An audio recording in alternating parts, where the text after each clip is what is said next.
September is National Honey Month, and a local organization is trying to help save the bees. Joining me to discuss the buzz and how bees are essential to the environment are President of Apis Rescue, Chris Ross, and Vice President Thomas Scott. And we are buzzing about the honey and, of course, the bees.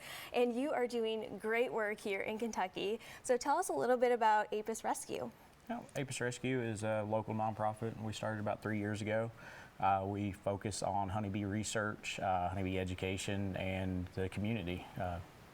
Yeah, and so what you guys do is you go in and rescue these bees, and you actually relocate them. Yep. So tell me a little bit about that process. We operate a swarm team. We have 20 plus members on our swarm team, made up of local beekeepers. So the community, when they see a bee swarm, will call us. That call then goes out to all of our beekeepers, and whoever's closest to that will go out and collect those bees and relocate them to their apiary, and then we have access to them to do research to help the survivability of the honeybees. Yeah, we're looking at some pictures now of a rescue going on. And so can you explain the importance of honeybees in our local ecosystems, and why are the bees declining? Bees have a number of factors stacked against them. They have some pests and diseases that affect them. Number one being the varroa mite. This caused a real problem with the. What we're doing is we're collecting these bees, and we're doing research to try to find feral bees that have natural immunities to these diseases, and then trying to bring those into kept colonies so that we can help them survive. Yeah, and so the research part of it is really important, and you brought some of the bees here today, which is so cool to see how they really work together. And there's a lot of different bees in the hive too. It's not just one bee. There's a queen bee and a lot of other parts of the team too. Yep. Correct. And so, of course, bees are also known for their honey too, and so you brought some with you today. And so this one looks a little different compared to the other honey that we're kind of used to seeing in the stores. Right. This is creamed honey, and this is just local honey that's been extracted from the hive. Cream honey is whipped, and it starts to crystallize.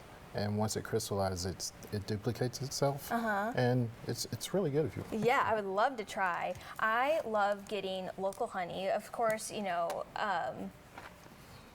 helping out like local beekeepers and all that, but the taste is so much different than the clover honey that you buy at the store. It is. And I'm sure a lot of people too, they get the comb off of it too, and I'm sure that's really good spread on stuff too. Definitely. Most times when you get honey at the store, it is imported honey from another country, and a lot of times that honey is adulterated and isn't actually real honey. Really? Like, honey that we raise here is real honey, and you try this and see how much. Here, I won't double dip. I won't be gross. But the cream, it almost tastes like a caramel. Yes. It is really, really good. It's so good. That one has a lot more floral note.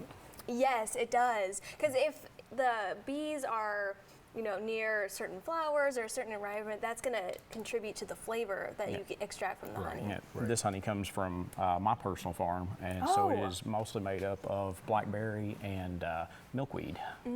So good. And so if someone's interested in, you know, getting involved with you guys or starting their own hive, what would you say are the first steps to kind of get involved? Depending on the level of involvement, we usually suggest to start at your local bee club. And we like to promote the community. Most bee clubs have good beginner classes.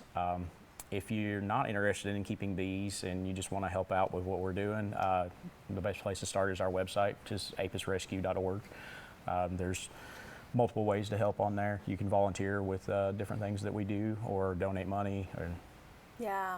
I think what's so important is to keep these honeybees alive, because a lot of people don't realize that the bees, if we don't have the bees, we really don't have anything, because they pollinate all of our local crops and of course our flowers.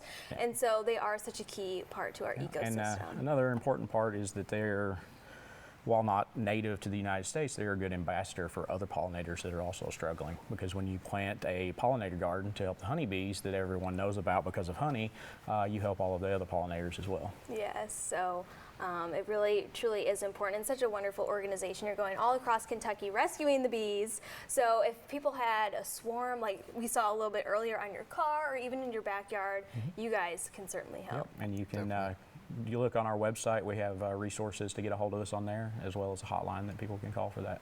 All right, well, thank you both so much. It's a really neat segment. Of course, bringing in the bees, I think that was a great visual too, so thank you.